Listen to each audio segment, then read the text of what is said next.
நான் கடந்த தேர்தலில் அனைத்து இந்திய அண்ணா திராவிட முன்னேற்ற கழகத்தில் வெற்றி பெற்று சட்டமன்ற உறுப்பினராக பதவியேற்று எல்லாரும் அறிந்த ஒரு விஷயம். இந்த தொகுதியின் மக்களும் இந்த கழகத்தின் உடன்பிறப்புகளும் உண்மையான ஒரு உணர்வோடு இந்த வெற்றியை எனக்கு தந்தாங்க. நான் ஆர்வமோடு என் மக்களுக்காக உழைக்க வேண்டும் என்ற உணர்வோடு நான் இந்த பணியை தொடங்க ஆர்வமாக நான் பதவி ஏற்க சென்ற போது அனைத்து இந்திய அண்ணா திராவிட முன்னேற்ற கழகத்தில் பிளவுகள் ஏற்பட்டது. நீங்கள் எல்லாம் அறிந்தது. எங்களை அழைத்து பொதுச் செயலாளர் எல்லாம் நல்லபடியாக நடக்கும், நீங்கள் பாண்டிச்சேரியில் சென்று சிறிது காலம் பொறுங்கள், நாங்க வந்து அதற்குண்டான நல்ல ஒரு தீர்வை எடுத்து சொன்னோம்னு கேட்டாங்க. ஆனா சட்டமன்ற உறுப்பினராக எங்களிடம் எந்த ஒரு கருத்தும் கேட்கவில்லை. எந்த ஒரு ஆட்சியும் எந்த ஒரு கட்சியும் ஒரு முழுமையான ஆட்சி அமைக்கக்கூடிய ஒரு நிலை இல்லாத பட்சத்தில் இதை எவ்வாறு செய்யலாம், என்ன உங்களுடைய உங்களுடைய மனதில் தோன்றிய கருத்துக்களை சொல்லுங்கள் என்று எங்களிடம் எந்த விதமான கருத்துக்களையும் கேட்கவில்லை. நல்லது நடக்கும் என்ற நம்பிக்கையோடு நாங்களும் பொதுச் செயலாளர் சொன்ன இடத்தில் நாங்களும் அமைதியாக காத்திருந்தோம். அங்கு வந்தார்கள். 3 நாட்கள் கழித்து அங்கு வந்தபோது பொதுச் செயலாளர் வந்தார். அங்கும் அப்படியே சட்டமன்ற உறுப்பினர்கள் அனைவரையும் அமர வைத்து திமுக கட்சியோடு இணைந்து ஆட்சி அமைக்கப் போவதாக சொன்னார். எங்களுக்கெல்லாம் பெரிய ஒரு அதிர்ச்சி. எப்படி திமுக ஆட்சியோடு, இது திமுகவை அழிப்பதற்காகவே உருவாக்கப்பட்ட ஒரு இயக்கம் அண்ணா திராவிட முன்னேற்ற கழகம். அப்படிப்பட்ட ஒரு இயக்கத்தில் தலைவர் இப்படி முடிவெடுத்திருப்பது எங்களுக்கு பெரிய அதிர்ச்சியை ஏற்படுத்தியது. அதுவும் எனக்கு குறிப்பாக பெரிய அதிர்ச்சியாக இருந்தது. எங்களிடம் ஒரு கருத்தும் அங்கும் கருத்துக்கள் கேட்கப்படவில்லை. நீங்கள் என்ன நினைக்கிறீங்க, இதற்கு உங்களுக்கு சம்மதமா என்று கூட எங்களிடம் கேட்கவில்லை. இதை எப்படி நாங்கள் வெளிப்படுத்துவது என்று எல்லோரிடமும், எங்களுடைய சட்டமன்ற உறுப்பினர் அங்கு இருந்த அனைவரிடமும் இந்த குமரல் இருந்து கொண்டிருந்தது. சரி, பொதுச் செயலாளர் சொல்கிறாரே என்பதற்காக நாங்களும் அதை தாங்கி கொண்டு அதை கடக்க முயற்சித்துக் கொண்டிருந்த போது மறுபடியும் எங்களை அழைத்தார். அவருடைய இல்லத்திற்கு அழைத்து மறுபடியும் சட்டமன்ற உறுப்பினர்களை வைத்து, இப்போது திமுக அரசு திருமாவளவரை முதலமைச்சராக்க வேண்டும் என்று சொல்கிறார்கள். அதற்கு எனக்கு உடன்பாடு இல்லை. எனவே நீங்கள் அனைவரும் போய் எதிர்கட்சியாக இருந்து செயல்படுங்கள் என்று கூறினார். நாங்கள் எல்லாம் அமைதியாக இருந்தபோது வேலுமணி அண்ணா அவர்கள், CV சண்முகம் அண்ணா அவர்கள், விஜயபாஸ்கர் அண்ணா அவர்கள் அனைவரும் கெஞ்சி கேட்டுக்கொண்டார்கள். கடந்த 8 ஆண்டு காலமாக அனைத்து இந்திய அண்ணா திராவிட முன்னேற்ற கழகம் எந்த ஒரு வெற்றியும் காணவில்லை. அம்மா கொடுத்து சென்ற வெற்றியை தவிர நமக்கு எந்த ஒரு வெற்றியும் இல்லை. அப்படி இருக்கும் பட்சத்தில் நாங்கள் 8 ஆண்டு காலமாக இந்த திமுகவோடு நாங்கள் போராடி கொண்டிருக்கிறோம். ஏன், நான் போராடியதே உங்களுக்கு எல்லாம் தெரியும். நான் எவ்வளவு கஷ்டப்பட்டேன். மாவட்ட ஊராட்சி தலைவராக இருந்த பொழுது நான் எவ்வளவு கஷ்டப்பட்டேன், எவ்வளவு மன உளைச்சலுக்கு ஆளானேன் என்பது நீங்கள் எல்லாம் அறிந்த ஒன்றுதான். அப்படி இருக்கும் பட்சத்தில் அவர்கள் மூவரும் கெஞ்சி கேட்டுக்கொண்டாங்க. இப்படி ஒரு சூழ்நிலை இருக்கும் பொழுது நீங்கள் ஏதாவது ஒரு நல்ல முடிவு எடுக்க வேண்டும் என்று கெஞ்சி கேட்டுக்கொண்டார்கள். அதற்கு பொதுச் செயலாளர் அதற்குண்டான எந்த ஒரு நல்ல ஒரு பதிலையும் தீர்வையும் அவர் தர விரும்பவில்லை. எனவே அந்த வேகத்தில் அங்கு நடந்த வாக்குவாதத்தின் விரைவாக அவர்கள் பிரிந்து சென்ற போது இங்கு மண்டல செயலாளராக அண்ணன் வேலுமணி அண்ணன் அவர்கள் நமக்கு இங்கு இந்த தொகுதியின் மண்டல செயலாக இருந்ததன் காரணத்தினால் அவர் எனக்கு வெற்றிக்கு எனக்கும் ஒரு உறுதுணையாக இருந்த காரணத்தினாலும் நான் அவர் பின்பு செல்ல வேண்டிய ஒரு சூழ்நிலை எனக்கு ஏற்பட்டது. நான் அங்கு போய் இருந்தபோது இங்கு பல விமர்சனங்கள் ஏற்பட்டது. வெற்றியை கொடுத்தவர் எடப்பாடி அண்ணன், நீங்கள் பதவியை விட்டு செல்லுங்கள், நாங்கள் கொடுத்த வெற்றியை நீங்கள் வைத்திருக்க கூடாது, ராஜினாமா செய்து சொல்லுங்கள் என்று பல விமர்சனங்கள் இந்த பகுதியில் வந்தது. மிகவும் மன உளைச்சலான ஒரு ஒரு குடும்பத்தின் சின்ன கருத்து வேறுபாடு நடந்து கொண்டிருந்தது. அதற்கே பல விமர்சனங்கள் பலவிதமாக வந்து கொண்டிருந்தது. சரி, இதற்கு ஒரு முடிவு வரும் என்று இந்த கடந்த 20 நாட்களாக காத்து கொண்டிருந்தோம். கடைசியில் இது பொதுச் செயலாளரிடம் சேர்வதற்காக எங்களிடம் நீங்கள் சென்றுவிட்டு கடந்த திங்கட்கிழமை எல்லாம் அனைவரும் சேர்ந்து கொள்ளலாம், அதற்கான பேச்சுவார்த்தை நடந்து கொண்டிருக்கிறது என்று இங்கு சி.வி. சண்முகம் அண்ணன் தரப்பிலிருந்து சொன்னார்கள். நாங்களும் அதை நம்பி காத்து கொண்டிருந்தோம். பொதுச் செயலாளர் அவர்களும் அழைக்கவில்லை. இங்கும் அவர்கள் சில கோரிக்கைகள் வைத்திருந்தார்கள். அதாவது கொடுத்த கட்சி தாவல் விண்ணப்பத்தை பெட்டிஷனை திரும்ப பெற வேண்டும் என்றும், நீக்கிய அனைத்து மாவட்ட செயலாளர்களையும் பதவி திரும்ப பெற கொடுக்க வேண்டும் என்றும்,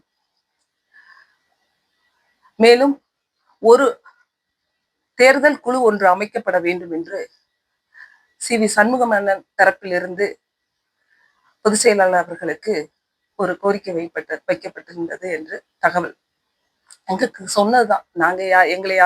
எங்களுக்கு தெரிந்தது. ஆனால் அதற்கு பொதுச் செயலாளர் சம்மதிக்கவில்லை என்ற கருத்தும் வந்தது. நான் கண்டிப்பாக அந்த 25 பேரையும் பதவி நீக்கம் செய்தே தீருவேன். கடந்த மகாராஷ்டிரா மாநிலத்தில் நடந்த தீர்ப்பை வைத்துக் கொண்டு என்று இதை நடைமுறைக்கு கொண்டு வரப்படும் என்று பொதுச் செயலாளர் சொன்னபோது நிலை குலைந்து போய் நின்றோம். நான் மட்டுமல்ல, அங்கிருந்த என்னை போன்ற சில சட்டமன்ற உறுப்பினர்களும் மனநிலையும் அன்று அப்படித்தான் இருந்தது. என்ன செய்வதென்று தெரியவில்லை. எனக்காக உழைத்த மக்களுக்கு, என்னுடைய தொகுதி மக்களுக்கு நான் நிறைய வாக்குறுதிகளை கொடுத்தேன். அவர்களுக்காக செய்ய வேண்டும் என்று காத்து கொண்டிருந்த போது இப்படி ஒரு பெரிய இடி, என்ன செய்ய வேண்டும் என்று புரியாமல் இந்த ஒரு நிலைப்பாட்டுக்கு நான் முடிவுக்கு வந்தேன். என் மக்களுக்காகவே இந்த முடிவை எடுத்தேன். என் மக்களுக்காக நான் பணி செய்வதற்காகவே இந்த முடிவை எடுத்தேன். திமுகவோடு சேர வேண்டும் என்று நினைத்த இந்த பொதுச் செயலாளர் அவர்களிடம் தனியாக போய் சேர்வதற்கும் எனக்கு உடன்பாடு இல்லை. எனவே இந்த முடிவை எடுத்தேன் என்பது என்னுடைய கருத்து. மேலும் கருத்துக்கள் அங்கு பரிமாறப்படுவதில்லை. ஒரு குழு அவர்கள், அதாவது பொதுக்குழு கூட்டப்படும் இடங்களில் கடந்த காலங்களில் என் கணவரிடம் சொல்வார், அம்மா எல்லாரிடமும் கேட்பாங்க, கருத்துக்களை கேட்பார்கள் என்று. ஆனால் இங்கு எந்த கருத்தும் நாங்கள் சொல்ல முடியவில்லை. நாங்கள் மக்களுக்கு என்ன செய்வது என்று இந்த ஒரு முடிவை எடுத்தேன். நன்றி. தாராவூர் தொகுதி மற்றும் வந்து தாராவூர் சட்டமன்ற அலுவலகத்துக்கு உங்களை பார்க்க எப்போ வரலாம், அது நடைமுறைக்கு புரியல. இல்ல இப்போ இல்ல இது வந்து தவறான கேள்வி மேடம். இப்ப என்னன்னா, நீங்க மக்கள் மறுபடியும் எப்படி சந்திப்பீங்க? இப்ப தாவைக்க வேட்பாளராக சந்திப்பீங்களா, இல்ல நான் வந்து சந்திப்பேன் என்பது என்னுடைய மக்களுக்காக பணி செய்ய வேண்டும் என்பதுதான் என்னோட ஆசை. எனக்கு அதாவது குறிப்பாக நான் வாக்குறுதி கொடுத்து, நிறைய மக்களுக்கு வாக்குறுதி கொடுத்து அவர்களுக்கு நம்பிக்கை கொடுத்துள்ளேன். அந்த நம்பிக்கை நிறைவேற்றும் என்பதுதான். இப்பொழுது இன்னும் சில நாட்களில் எனக்கு நான் மக்களை சந்திக்க தான் போறேன். அவங்களுடைய கோரிக்கையை நான் ஏற்று என்னால் முடிந்தவரை என்ன அவர்களுக்கு இந்த பொறுப்பு இப்போதே என்னால் என்ன முடிந்தவரை செய்ய முடியுமோ அதை செய்து கொடுப்பேன் என்பது. சட்டமன்ற உறுப்பினர் என்ன என்ன? அதிமுக சட்டமன்ற உறுப்பினரா நீங்க ஜெயிச்சீங்க. ம். இப்ப தாவேக்கால போய் சேர்ந்துட்டீங்க. இன்னும் உங்களுக்கு தாவேக்கால இருந்து எந்த பொறுப்பும் அவங்க கொடுக்கல. கொடுக்கல. உறுதிகளை சொல்றாங்க. எம்எல்ஏ சீட் தருவான்னு உறுதிகளை கோரிக்கை சொல்றாங்க. பார்த்தீங்க. அப்படி எல்லாம் எந்த உறுதியும் அளிக்கல. நான் என்னுடைய நிலைப்பாடை கருதிதான் நான் போனேனே தவிர அவர்களிடம் எந்த ஒரு உறுதி வாக்கும் வாங்கி கொண்டு நான் செல்லவில்லை. இந்த உறுதியும் கிடைக்காதப்ப நீங்க எப்படி உங்க வாக்குறுதியை நிறைவேற்றுறதுக்கு எந்த அடிப்படையில செய்ய முடியும்? அவங்க சொன்னது உங்களுடைய மக்கள் பணிக்காக நீங்க வந்து அவங்க நான் அங்கே கேட்டுக்கொண்டது, நான் அவர்களிடம் கேட்டுக்கொண்டது, நான் மக்களுக்கு அளிக்கின்ற வாக்கை நிறைவேற்றப்பட வேண்டும். எனக்கு மக்களோடு பயணிக்க அவர்களுடைய நான் கொடுத்த வாக்கை நிறைவேற்ற எனக்கு நீங்கள் இந்த ஒத்துழைப்பு தர வேண்டும் என்று கேட்டுக்கொண்டதின் பேரில் நான் இந்த வார்த்தையை கூறுகிறேன். யாருக்கு நீங்க கேட்டீங்க? விஜய்கிட்ட கேட்டீங்களா அல்லது யாருக்கு கேட்டீங்க? இவர் நம்ம ஆதவர் மினிஸ்டர் ஆதவர் ஐயா அவர்களிடமும் பேசினேன், முதல்வரிடமும் கேட்டுக்கொண்டேன். அப்ப உங்களுக்கு நீங்க சொல்ற வாக்குறுதிகள் அனைத்தும் நிறைவேற்றி தருவோம்.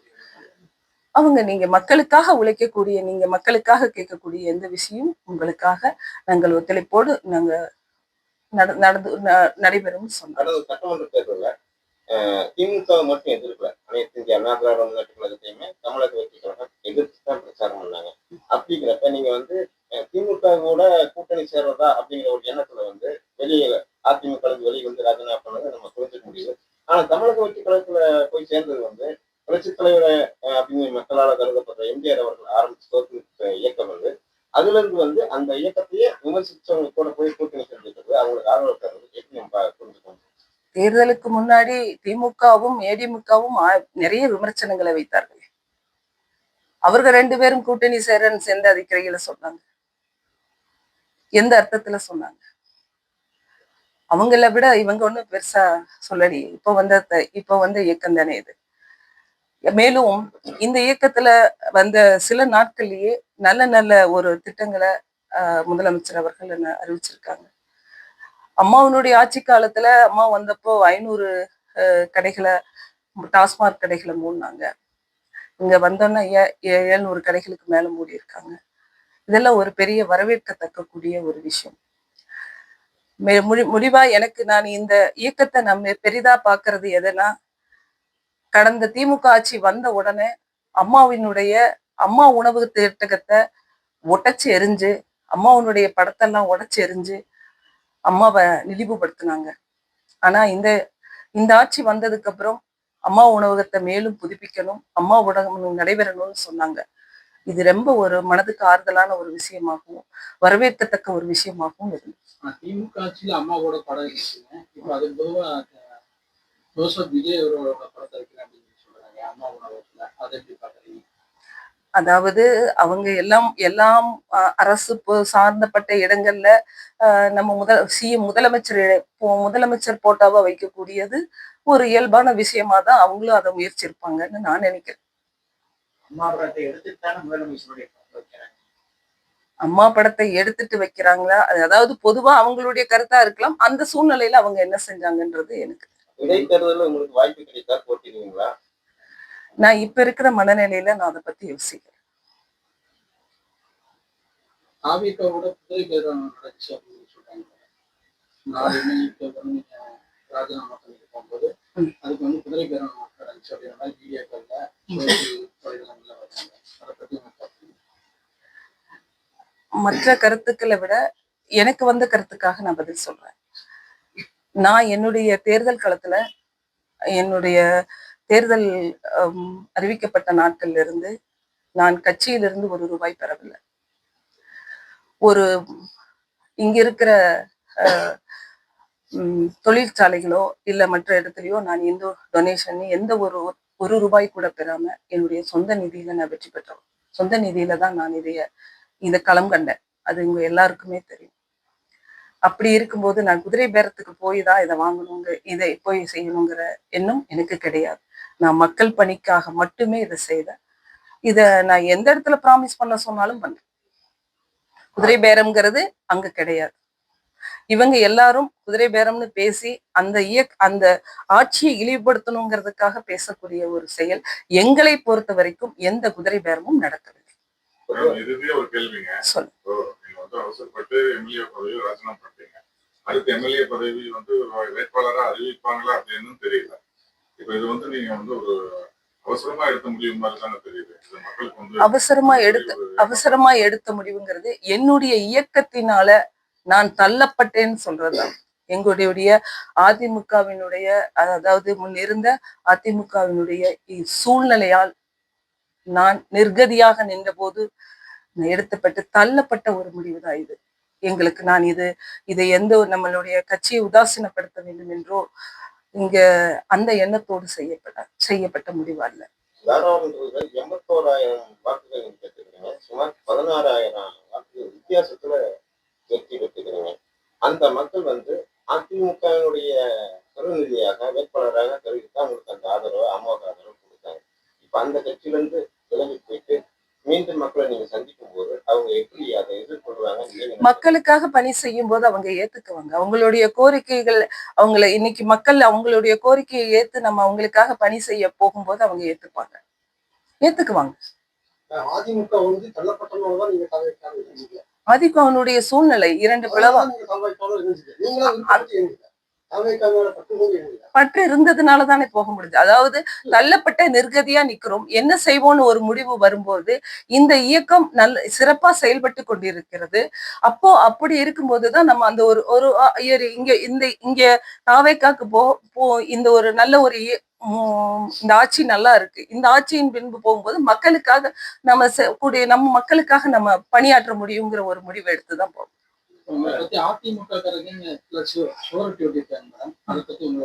இது பொதுவா நடக்கக்கூடிய ஒரு விஷயங்கள் தானே. எல்லாரும் அதாவது ஒரு கட்சியில இருந்து இன்னொரு கட்சிக்கு போகும்போது அது எல்லா கட்சியிலையும் நடக்கக்கூடிய ஒரு விஷயம்தான். தொண்டர்கள் வந்து மேல சொல்லுவாங்க, தொண்டர்கள் அவங்க செய்வாங்க, அதுதான் நடந்துட்டு இருக்கு. அதனால நான் அதுக்காக வருத்தப்படல.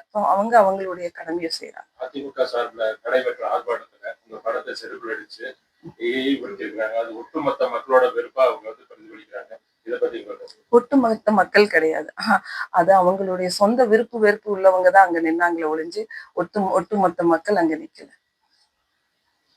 இப்போ மக்களுக்கு நல்லா செய்வீங்க அப்படின்னு சொல்றாங்க. தாராபுரத்துல ஒரு பிரச்சனை கேட்ட இப்ப 710 முறை வந்து ஆரம்பிச்சு எடுத்தாலும் முக்கியமா பூப்புறம் மக்கள் இருக்கிற கடை எவ்வளவு சிரமமா இருக்கு. பொதுமக்கள் வியாபாரி இருக்கு, அந்த கடை கிடைக்கல. 11 to 11 பாரும்போது இப்ப 3 நாள் கடை லீவ் கொடுத்ததுனால அங்க ஒரு திருவிழா மாதிரி அந்த ரோட்ல யாருமே போக முடியல, வர முடியல. அவ்வளவு சேச்சின்னு ஒரு சண்டை மாதிரி சினிமா தேட்டர் மாதிரி ஒரு கூட்டம் இருக்கு. அப்போ கோவில் அருகில் இருக்கிற ஒரு மதுபான கடையில் இயங்குது. பொதுமக்கள் அதிகமா வந்து வசிக்கக்கூடிய வந்துட்டு போற இடத்துல இருக்கிற கூப்பிட மக்களே அந்த கடை இருக்கு. அதுக்கு நீங்க உங்க தாமாக்களை சொல்லி நான் அதுக்கு மக்களுடைய கோரிக்கை எதுவாக இருந்தால் அதை எடுக்கணும்னு மக்கள் விரும்பினா அதுக்கு உண்டான முயற்சியை செய்து மேலிடத்துல பேசி அதை எடுக்கிறதுக்கு உண்டான முயற்சி செய்யும். ஆட்சி அம்மாவுடைய ஆட்சி இணையா இருக்கு அப்படின்னு சொல்றாங்க. இப்ப விவசாயிகளுக்கு வந்து பயிர்க்கடன் தள்ளுபடி பண்ணாங்க, அதுல மோசடி இருக்கு. 500 யூனிட் இலவசம் அப்படின்றாங்க, அதுலயும் மோசடி இருக்கு. மக்கள் இப்ப வெளியே பேசிட்டு இருக்காங்க. எதை வச்சு நீங்க வந்து அம்மாவோட ஆட்சி இணையா இருந்த ஆட்சி? அம்மாவினுடைய ஆட்சி அப்படிங்கிறது நான் சொன்னீங்களே டாஸ்மார்க் எடுத்ததுதான் நான் மையமா வச்சு நான் பேசினேன். அம்மா உணவகத்தை திறந்தது, பெண்களுக்கு உண்டான பாதுகாப்பு கொடுத்தது, இதெல்லாம் வச்சுதான் அவருடைய தேர்தல் அறிக்கையில இல்லாத 2 விஷயங்களை முதல்ல செய்தார். அதனுடைய அடிப்படையில தான் செய்த. இன்னைக்கு ஊழல் இருக்கக்கூடாதுங்கிறது அவங்களுடைய கொள்கையா எடுத்து அவங்க செயல்பட்டு இருக்காங்க. ஆட்சியை சொல்றப்போ ஒரு அறிக்கை ஒண்ணு கொடுத்தாங்க, முழுசா பயிர்க்கடன் தர்றதா அப்படின்ட்டு. இப்ப அந்த பயிர்க்கடன் வெறும் கம்மியா தான் தள்ளுபடி பண்ணிட்டாங்க. அதனாலதான் வெறுப்பா என்ன மாதிரி தள்ளுபடி பண்ணிருக்காங்கன்னு நினைக்கிறீங்க? 5 ஏக்கருக்குள்ள 5 ஏக்கருக்கு 50,000 வாங்கியிருந்தா 50,000 தள்ளுபடி பண்ணிடுறாங்க. இப்ப வெறும் 10,000 மட்டும் தான் தள்ளுபடி பண்றேன்னு சொல்லியிருக்காங்க. அதான் விவசாயிகள் ஒரு போராட்டமா பேசிட்டு இருக்காங்க. சந்திக்க போனதுக்கு முதல்வர் சந்திக்க விடாம காவல்துறை தடுத்து இல்ல, அது பேச்சுவார்த்தை மறுபடியும் போயினாங்க. இப்ப நான் இருந்தப்ப கூட அங்க விவசாயிகள் வந்திருந்தாங்க. அது பேச்சுவார்த்தையில மறுபடியும் கூட அது பேசுவாங்க.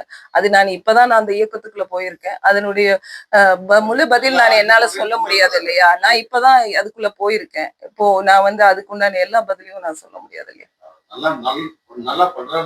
இல்ல, நல்லா பண்றாங்கிறது சில முன்னுதாரணமா நான் சொல்லிட்டேன். நான் டாஸ்மார்க், அம்மா உணவகம், அந்த சிங்கப்பெண் திட்டம், இது எல்லாமே வரவேற்கத்தக்க ஒரு விஷயமா இருக்கிறதுனால நான் அதை நான் முன்னுதாரணமா எடுத்து நல்லா இருக்குன்னு சொல்லி சிங்கப்பெண் திட்டம் சொல்றீங்க. கோவையில அனௌன்ஸ் பண்ண அடுத்த நாளே 10 வயது சிறுமி வந்து கொலை செய்யப்பட்டது. அதுதான் நான் சொல்றது. நீங்க நான் இப்பதான் அந்த இயக்கத்துக்குள்ள போயிருக்கேன். நான் அதன்படிய கருத்தை நான் வந்து இன்னும் நீ சில நாட்கள் கழித்து கேளுங்க, நான் அதுக்கு விளக்கமா சொல்றேன்.